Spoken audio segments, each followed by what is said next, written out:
Hello. We got the dancing machine here. He's feeling it. Feeling it. It's crazy around here. Yeah, So I'm naturally becoming crazier than I normally am due to our Slap situation. Yes. Welcome. We are tasting wines virtually, and you should have a bottle of white wine and a bottle of red wine already. Woohoo. Right there. Yeah. And this is our virtual tasting for you that cannot be here with us in person. We do it on Thursday nights at 6 p.m., but you can do a virtual tasting at home watching our beautiful YouTube channel. And that's what we're doing right here. A little shout out to Steve at Airmount. Beautiful flowers. Gorgeous as I always. just had to showcase them. They're awesome. We're going to start off beautiful, beautiful wine here. We're going Sauvignon Blanc from Buisse. Been a minute. Yeah, it's been a minute. We're in Touraine. So this is just basically between Muscadet and Sancerre, two of our favorites. God, Are they not? Muscadet. And so this is Sauvignon Blanc, just a little bit different than you'd expect probably from Sancerre. This is an old region in terms of, well, comparatively to America, I guess. 1939 was first established. Boy, that nose. Love it, love it, love it. So bright and crisp. I'm not ready Floral. to move away from Sauvignon Blanc. See, I know we're in fall now, but there's always a great pairing or a great reason, or just I'm thirsty. Well, and these, the beginning of fall like now, I just went outside for a minute, 75 degrees and hot. So, I mean, it's cool morning, cool nights, still getting those warm days. So there's plenty of room for this. This drinks beautifully. This, to me, really drinks New Worldish. I would never confuse this with Sauvignon Blanc. It's far more tropical in flavor, I think, and less mineral. And that's okay. We like that. We like all the versions that Sauvignon Blanc gives us. And I think if you're into Chilean or New Zealand, I think you would be down this version of Sauvignon Blanc as well. What do you think, Chef? Couldn't be more right. This is, but what I love about it, it's still quintessential Sauv Blanc. Where these are nuanced things, it's not going to bowl you over with grapefruit. But I love the florality and citrus in this. Absolutely. I just think it's a beautiful, beautiful wine. Love it. Lots of tasty green in there. Tons of green. And Lime leaf. But absolutely, lime leaf, that's going. So, but to me, what kind of sets this apart back to its terroir and its style is this incredibly beautiful, sophisticated finish. And oftentimes, I tell people that I like those intense wines, but there's something not elegant about them, I guess, and that's okay too. But this Styles can pull you, can hit you a little bit. They can have a little harsh finish. But it comes on with all that front end intensity, but then it just beautifully fades out. It's still a taste finish, but structurally it gets real soft at the end. I really dig that. It's a very refined. It's a great word that you threw out there. It's a very refined wine, and great by itself. Great with things. I mean, this is not gonna isolate you. Right. Some of those Sauv Blancs kind of put you in a corner, like you can only do this with. There's only so much you can. They can stand up to them. Right. Yeah, that's what I mean. And so you kind of pigeonholed into what you can do with it. But this, just enjoy your day. So what are you thinking about pairing with, Chef? Well, not to be pedestrian, but we're gonna do goat cheese because yes. Sauv Blanc goat cheese. But it's it's the not. Loire Valley.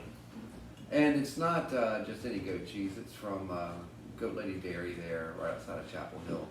Doing their Sandy Creek, the gratin with the vegetable ash. And speaking of Loire, that's where that style of cheese was born.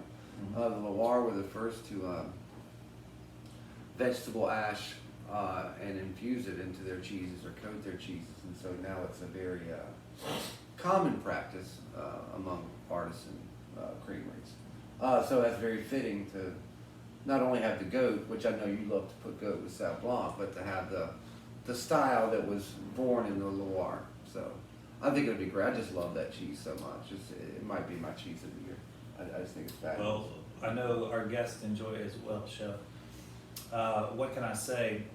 When it comes to the Loire, you can't help but think Sauvignon Blanc, and so you already have a pretty high expectation, and this wine delivers even with a high expectation. So, we're looking at an under $25 bottle once again. Great value. I know how you do it. It's nice packaging here. Oh, it's Buisse, gorgeous. yes, classy, Elegant, clean. elegant, embossed. Just like the wine. Yes, the packaging matches what's inside the bottle. I like that a lot. And I'm sorry that my flowers are blocking the light, but I really wanted to But show your off the flowers are bringing more light. That's right. And Light into our lives. those beautiful fall colors. We're right now having the change of leaves. It's here, it's right on time, right on cue. My mom and I were driving Joe to the airport yesterday. We noticed quite a bit of yellow leaves forming, so won't be long before I'm raking. Yeah, I had to mow on Sunday, and I mowed and blew quite a few leaves. And, my parents are up in Banner Elk, and Dad sent me a picture from the river yesterday, and just the entire banks all down the river. Oh, yeah. Well, they're about 15 degrees cooler consistently. Seems so like it, yeah. So their leaves are a week or two ahead of ours, so they're Mhm. already in full regalia there. It's gorgeous. Yeah, and a lot of those, the angle of the sun starts dropping, and a lot of those valleys, they don't see sunlight. it, So hardly those any trees are just like, well, I'm never gonna see the sun, so I Yeah, might as well hardly drop the any, leaves. you're right. Yeah. That's exactly right. It's fascinating. This is lovely. What a treat. And of course, we try. This really is a treat. Yeah, we're doing all these wines to explain the wines of the world. Obviously we're a winery at Old North State. You might get some residual sound behind you because they are bottling right now. Bottling. It's very, very busy. The restaurant, always something going on. restaurant was extremely busy for lunch. We have bottling going on, and we're getting ready for the festivals this weekend. For those of you that don't know, we have a big festival. They close down the city streets The from entirety of Thursday downtown. at noon all the way through Sunday. So if you're planning to come to see us, leave early And wear tennis shoes. because you're gonna have to walk.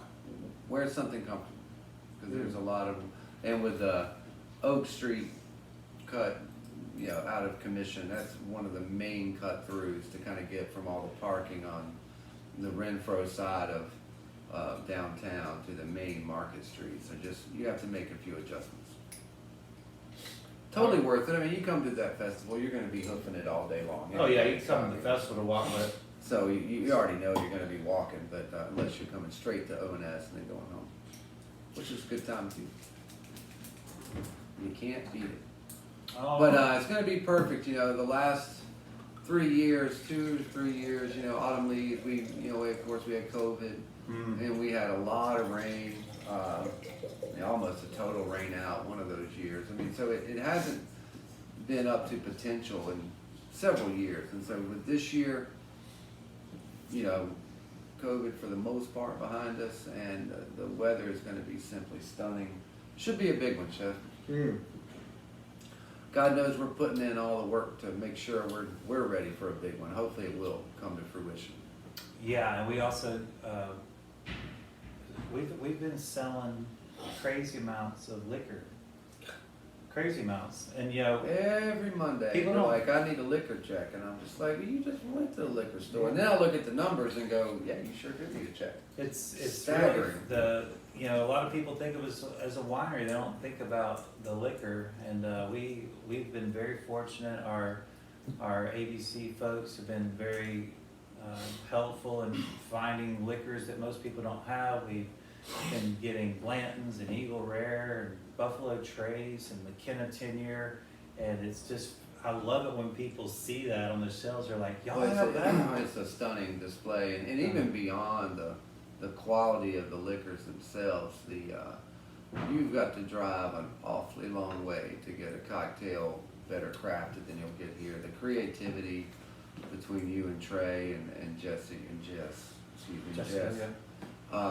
always something new. Like, and Trey had asked me about this drink he wants to run, and so today I got in fresh thyme and I made a syrup and put some Nice. Saint Germain in it. Yeah. And he's just, I love seeing that enthusiasm. Yeah. You know, where they're. And you made that fig Oh, syrup God. that was made incredible cocktails. And you know, we had that local blackberry and beet kind of shrubbish thing, and it's just, you know, I just love the excitement and the enthusiasm, and you give the bartenders a lot of free reign, which I think excites them as well. It spikes their creativity, and the real winner is the customer, because they get a delicious drink made with a high-end liquor and high-end ingredients with handmade ingredients. Yeah. I mean, there's a reason those liquor sales aren't from vodka tonics. That is true. Those are from crafted My favorite. high-end I love it when a bartender goes, "Can you watch the bar a second? I have to go trim some fresh rosemary off the bush." You know, that is Or so, get the single giant cubes for a nice whiskey, and all of the detail stuff. Yeah. so much detail, and the garnishes are always elegant. They're never cheesy. Just a fantastic program you're running up there, Ed. Well, Chef, we've got a goal. We're trying to please everybody. Everybody. Everyone. Yeah. Everyone, every time. Well, we are going to move into Amadore, Cali.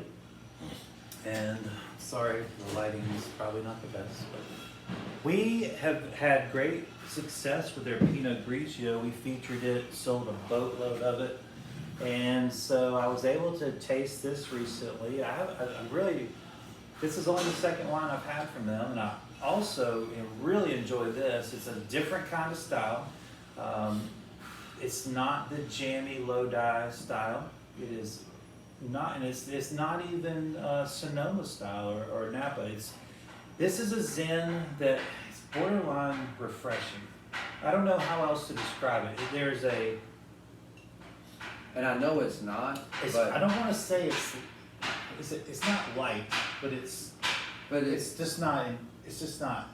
It doesn't have that sun-baked Right. flavor, and to me, this reminds me. I know it's It's not. kind of like Primitivo, right? I was gonna say an Italian Primitivo. Yeah, it's or an very- Australian Primitivo, which Primitivo grows really well in Australia for some reason. But I think everything does. well, that's Well, great. That's a great point. I mean, they would depend on where in the country, obviously. But I love it's most Italian wines to me have a lighter fare about them, even though it's a very sun-drenched country. Well, not in the north. yeah. Where you would find Primitivo up north, but Italian wines always have a lighter, more delicate flair across varietals, Agreed. and that sings in this style of Zen, which I wonder if there's an Italian there. Well, I mean, okay, so there has to be somewhat of a connection there because, well, we have an Italian name, and actually they are like one of the few wineries that call their Pinot Grigio. Most people outside of Italy will call it Pinot Gris. I agree, right. And what I want to say about them is the reason I like the fact that they did that because it tastes Italian. It tastes very Pinot Gris-esque. And that's important. I mean, when we say Pinot Gris in Oregon or Washington or California, it's because they taste different than Italian Pinot Gris, even though it's the same grape. And I think that's the important designation of those two names, even though it's the same grape. Is I feel like you're telling your customer that it's a certain style. And when they put Pinot Grigio on their bottle, I was skeptical, but it did taste far more Italian than it did stateside produced. So perhaps, Chef, there's the same approach here to kind of be more like Primo. Now, of course, that whole battle of, Primitivo and Zen are the same grape or they're related, and I think DNA has kind of disposed all that, but there was a time where everyone was really gung-ho on saying that those were the same grape, and it would make a lot of sense. It would tie a lot of loose ends up on California planting so much Zen when Italian immigrants were out there starting kind of their home production vineyards, and which turned into, bigger vineyards over time. The ones that survived Prohibition, of course, but the Italian influence of California that's, I think, why a lot of people wanted to think that Zinfandel and Primitivo were related or close to one another. Well, I don't know what we'll ever know the true story. And this is one of those cases, like, DNA is awesome when you're solving murders, but, this is one of the things where I think DNA has probably killed a little romance here. Yeah, And, maybe, what's wrong with Sure. the Primitivo camp and the Zen camp thinking that there's... Sure. It happens in nature all the time. You have these morphines when you grow and you cross-pollinate and... Yeah. Nature changes. Oh, yeah. It is the nature of nature to change. And so, I still would like to believe that they are cousins in some ways, and that the terroir and the areas you grow, they become more distinct. But I'm not going to let that ruin the romance of these stories. But I guess, Chef, what you and I are really trying to say is, this drink's Italian, it's California, and it's not drinking California, it's not drinking heavy, jammy. It is a really beautiful wine. It's elegant, I would say. Very elegant. And I would say incredibly versatile for a Zinfandel. So you're not going to box yourself in on this one. You'd have to be awfully good to blind taste this and go California Zen. I agree, You could Chef. stump a lot of people with that. The flavor Thank you. is certainly there, Appreciate it. but Well, I mean, the structure is, yeah. and I'm not saying this is thin either. It's just a different kind of weight to it. It's not a thin weight. It's just, I think when you have Zen in your head, you're saying comparatively. Sure.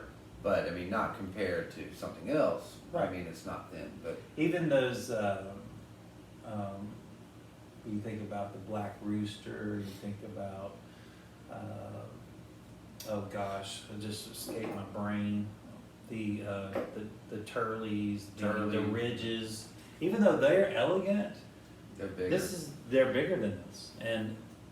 But at the same time, I think it has great flavor. Yeah, it's amazing flavor. You think about all those Paso Zens too. I mean, you can taste the layers on it. This is, it's just more lighter on its feet.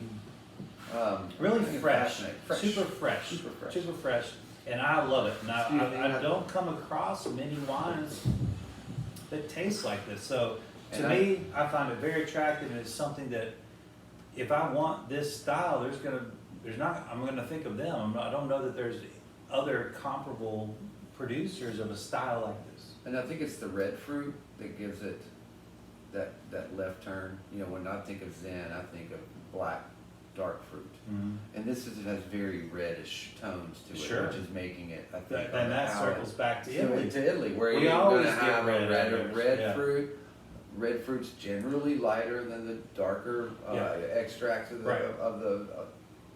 this varietal. So I just think there's all these little nuances that are pulling it left. Sure. In a good way. Yeah. Because I mean, it's very rare that you would bring up red fruit in a Zen, and this is all over it. Bingo, bango. What do you think you're gonna throw at it? You can throw just about anything. Yeah, well, only with situationally. After I pick up Lauren from school and come back, I'm going to load 80 pounds of brisket into the oven. Only 80 pounds. Just 80. Probably run out too. Is this for you feed your family this week? That's not enough to feed them. That's a good point. This is for autumn leaves. We're going to do a beautiful brisket entree. I started the potato salad. I cleaned all the potatoes. I'm not going to make it this early, but potato salad and pickles and slaw, and make a barbecue sauce out of lusty monk mustard. Nice. So anyway, I just think it'd be appropriate to have that beautiful brisket coming out of the oven tomorrow morning after it goes all night. Great with this. Wow. Well, I do know a couple people that watch this show regularly that love your brisket. That might play into it. Yeah, might have something to do with it. Might have something to do with these beautiful flowers too. I think you're right. Well, we are unfortunately pretty short on time, and I know we tend to ramble on about lots of things, and we do enjoy doing that. But I think today is one of those days where we're just going to get to the point. We got 2 killer wines for only $25. Killer wine. One from Chef Chris and I's probably favorite, the Loire White Sauvignon Blanc. Delicioso. Called Buisse. and Terra from Amadore County, which, you know, we do like to represent all the areas of the world, and I'm, you know, touching base on Amadore, which is certainly you represent Amadore. Yeah, that's it's really cool. It's a place, you know, California is such a massive place, and we get kind of hung up on Napa and Sonoma. You know, and it's just, there's great ones, you know, we've been dipping into Paso and dipping into Mendocino and Monterey. Well, let's do some Amadore, you know what I'm saying? I love it, and you know, I love these regions that don't get as much press, which is kind of funny. You know, you can be down there growing for 100 years, and then someone will discover you. Oh, this new area. It's like new. Yeah. You know, we were here when Napa was fruit orchards. Chef, I'm gonna drink the rest of this bottle. Oh, you mean you're gonna drink half of that bottle? This is Because I'm absolutely gonna delicious. drink the other half with you. Absolutely delicious. I don't think I can get that brisket done if we don't finish this one. It's, yes, absolutely. It's for the production. Well, thank you for joining us every single week that you can. As always. If you can make it here in person, we'd love to see you.